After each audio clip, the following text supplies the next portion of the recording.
बड़े भाई चौधरी अनिल कुमार जी, मेरे चचा और मेरे सबसे बड़े हमदर्द रहे मेरे इलेक्शन में आसिम मोहम्मद खान साहब, वाह भाई, जिलाध्यक्ष साहब, सभी सम्मानित कार्यकर्ता, मेरे भाइयों, मेरे दोस्तों, मेरे बुजुर्गों, मेरा स्वागत आप लोगों ने कराया। स्वागत तो मुझे आपका करना चाहिए था, आपका शुक्रिया अदा करने में आया हूं। आप लोगों ने जो मेरी मदद की है चौहान बागर के अंदर इलेक्शन में, जो आए उन्होंने आके की है, जो नहीं आ पाए उन्होंने दुआओं से करी और फेसबुक और व्हाट्सएप और फोन कर करके मेरी मदद करी है बहुत लोगों ने। जब इलेक्शन शुरू हुआ तो मेरा इलेक्शन शुरू हुआ सीरमपुर से जो एक्स एमएलए थे उनके साथ। कुछ दिन बाद पता लगा कि मेरा इलेक्शन उनसे ना होकर एक ओखला का नेता है उससे शुरू हो गया। और मैं सोचने लगा इससे वक्फ बोर्ड का तो नेता कोई ढंग का ही होता होगा, बड़ा जिम्मेदार पद है वक्फ बोर्ड का, हल्का आदमी बनता नहीं। मेरे वालिद 8 साल वक्फ बोर्ड के चेयरमैन रहे और हिंदुस्तान में वक्फ बोर्ड के जितने चेयरमैन रहे वो अच्छे लोग ही रहे, कोई हल्का आदमी रहा नहीं कभी। उसकी जो भाषा थी सीलमपुर के अंदर, अगर आप सुनोगे, मैं कभी किसी नेता से, किसी बड़े से, किसी बुजुर्ग से कभी मैंने आसिफ भाई बदतमीजी की नहीं। और मैंने हमेशा कोशिश करी है कि मैं अपने मुखालिफों को भी इज्जत करता था, और जो मेरे प्रत्याशी थे मैं पूरे इलेक्शन उनको बुजुर्ग ही कहता रहा, मैंने कभी उनके बारे में गलत नहीं बोला।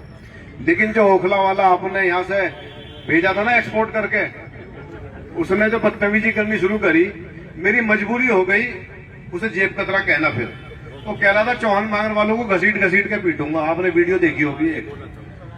मतलब जेब कतरे, तू चौहान बागर वालों की ओखला में तूने क्या करा सबको पता है, तो चौहान बागर वालों को घसीट घसीट के पीटेगा। बोला वो मुख्यमंत्री को काले झंडे दिखाने के लिए कह रहे हैं, और मुख्यमंत्री मेहमान है।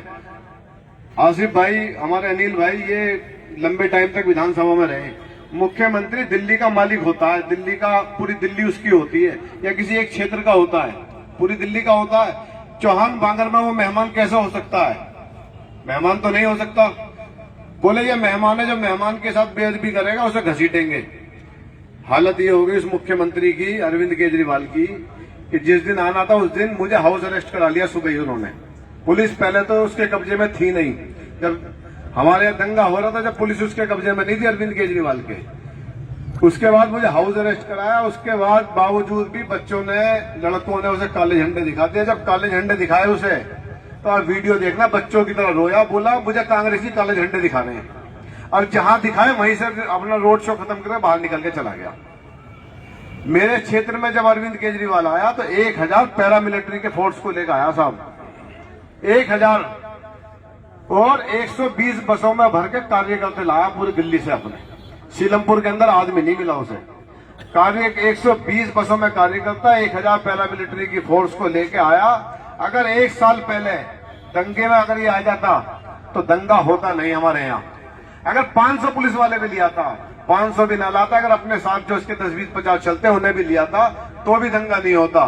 क्योंकि पुलिस कपिल मिश्रा को लाठी मार के भगा देती मौजपुर चौक से, बैठने नहीं देती जहां से दंगे की शुरुआत हुई थी। 3 दिन तक जीजा जी के आदेश पर घर बैठा रहा, हाथ बांधे हुए। जीजा जी पता कौन है इसके? अमित शाह। अमित शाह इलेक्शन से पहले टोपी लगा के वोट मांगी थी, आपके यहाँ भी आया हुआ टोपी लगा के, और इलेक्शन होते ही इसने कहा कि अमित शाह मोदी से मिलकर काम करूंगा।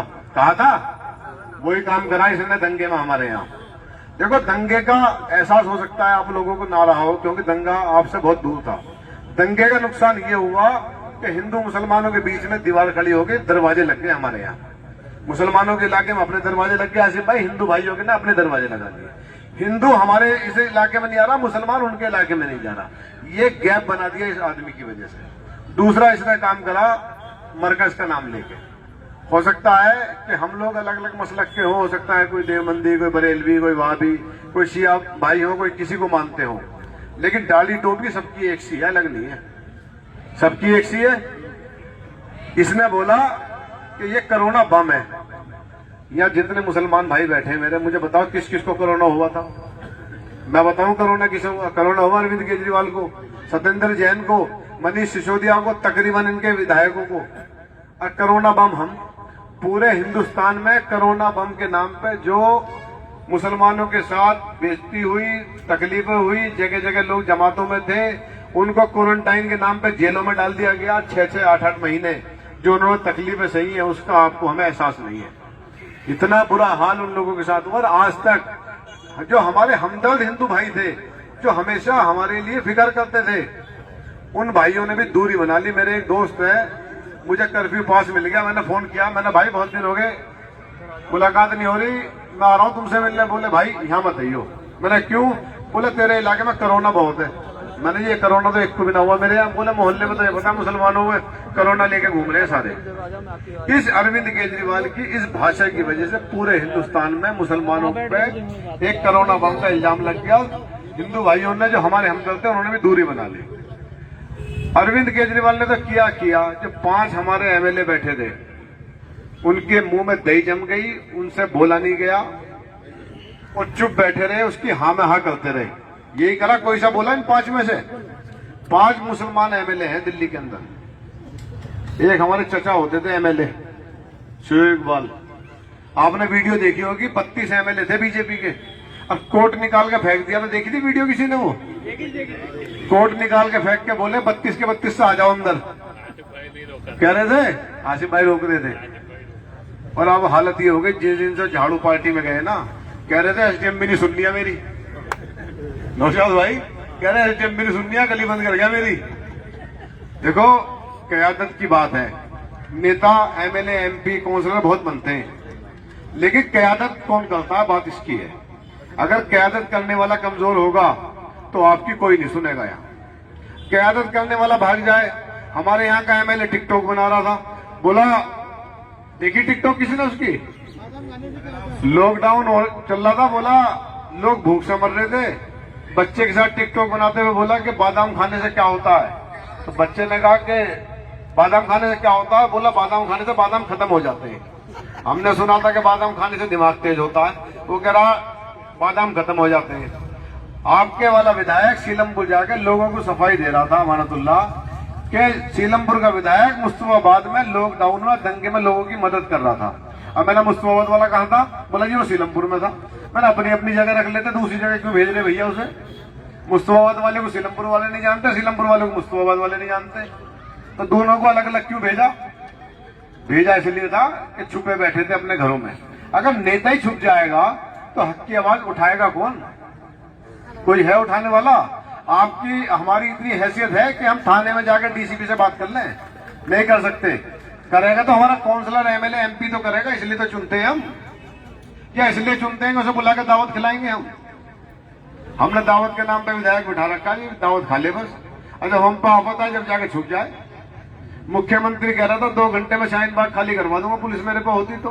दंगे में कह रहा पुलिस मेरे पे थी नहीं। अब 1000 कहां से लिया आया तू भैया? जब मेरे इलाके में आया तो 1000 कहां से लिया आया? वो भी तो तू ही लाया, 500 लिया था एक साल पहले। देखो चाहे हिंदू भाई हो या मुसलमान भाई हो, नुकसान दोनों का हुआ है। दंगे की वजह से जिन माओ के लाल चले गए, जिन माओ के बच्चे जेलों में पड़े हैं, ऐसे ऐसे परिवार हैं आसिफ भाई जिनके पास कोर्ट जाने का किराए का पैसा नहीं है। वो अपने बच्चों की पैरवी कहां से करेंगे? सिर्फ इस नालायक निकम्मे मुख्यमंत्री की वजह से, और किसी की कोई वजह नहीं है। देखो अमित शाह मोदी ने कभी आपसे वोट मांगी भी नहीं है, तो उससे शिकायत करोगे क्या? उनने कब मांगी आपसे वोट कि मुझे वोट दे दो? मांगता ही नहीं हो तो आपसे वोट तो इसने मांगी थी। इसने मांगी थी तो गलत भी इसने करा हमारे साथ, और जवाब भी यही देगा, कोई और थोड़ी ना देगा। उसके बावजूद भी हम इसे वोट दे रहे हैं, इसे अच्छा मान रहे हैं। एक ने पोस्टर लगा दिया मुसलमानों का मसीहा मुस्तफाबाद में, कि मुसलमानों का मसीहा अरविंद केजरीवाल। मैंने कैसे भैया? बोला मुसलमानों की मदद करी ने, 200 यूनिट बिजली दी, मैंने सबको दी, इसे अकेले को दी। और हमारे साथ तो मुसीबत ये आसिफ भाई, 25 गज का मकान है, ऊपर मकान है, नीचे दुकान है बेचारे की। ऊपर का बिजली का बिल नीचे वालों से ले रहा है, 12 रुपए यूनिट ले रहा है नीचे से। अब पहले तो आसिफ भाई कह रहे थे बिल चुराते नहीं थे, हमारी थी बिजली, हमारा हक है। अमीर का बच्चा एसी चलाता, हमारा बच्चा अगर उन्हें कुंदा डाल के कूलर चला लिया तो सुकून से सो गया, कोई आफत आ गई इसमें क्या दिक्कत होगी बताओ? नहीं, या तो तुम हमारे तरह रोजगार पैदा कर दो कि भैया हम भी एसी लगा ले। अमीर का बच्चा तो सोएगा एसी में, गरीब का बच्चा कूलर अगर चला के 2 घंटे में कुंदा डाल के चला लिया, वो चोरी नहीं है, वो हक है हमारा। अगर हमारा हक हमें नहीं मिलेगा तो ऐसे लेंगे भैया कुंदा डाल के, इसलिए बंद करा दिया हमारा हक। बोला पानी फ्री दे रहा, मैंने पानी तो अल्लाह ने फ्री दे रहा, तू ना काय वो फ्री दे रहा, हम तो पहले फ्री पीते थे। हमारे यहाँ, मेरे यहाँ तो मीटर है नहीं जी, ओखला का मुझे पता नहीं, हमारे यहाँ कभी मीटर नहीं थे। अब गंगा का वाटर पीते थे हम। जिस दिन से ये बैठा है उस दिन से वो सारा गंगा का वाटर दूसरी विधानसभा में चला गया। हमारे यहाँ बोरिंग का जमुना का पानी पिला रहे हैं।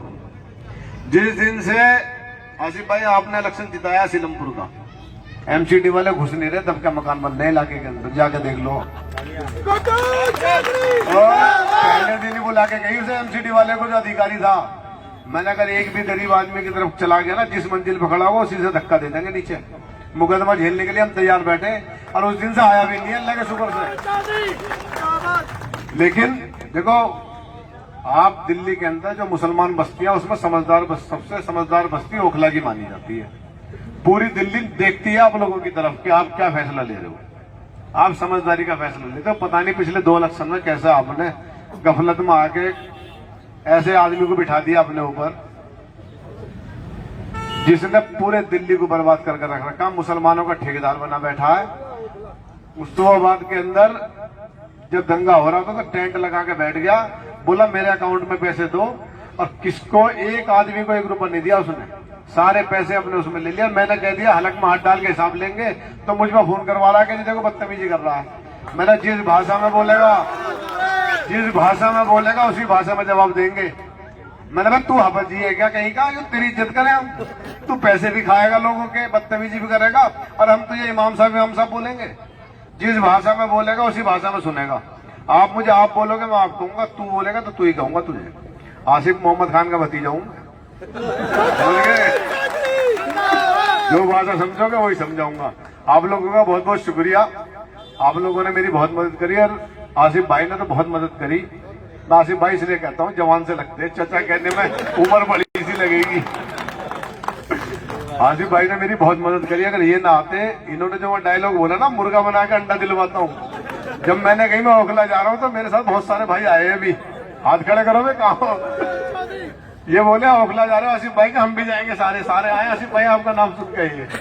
आप सबका बहुत बहुत शुक्रिया, मेहरबानी, आप लोगों ने मेरी मदद करी। इंशाल्लाह आपके नाम को झुकने नहीं देंगे, गिरने नहीं देंगे। जो आपने मेरी गारंटी ली है सीलमपुर में आके, आसिफ भाई आपका सर कभी इंशाल्लाह झुकने नहीं देंगे, काम करके दिखाएंगे।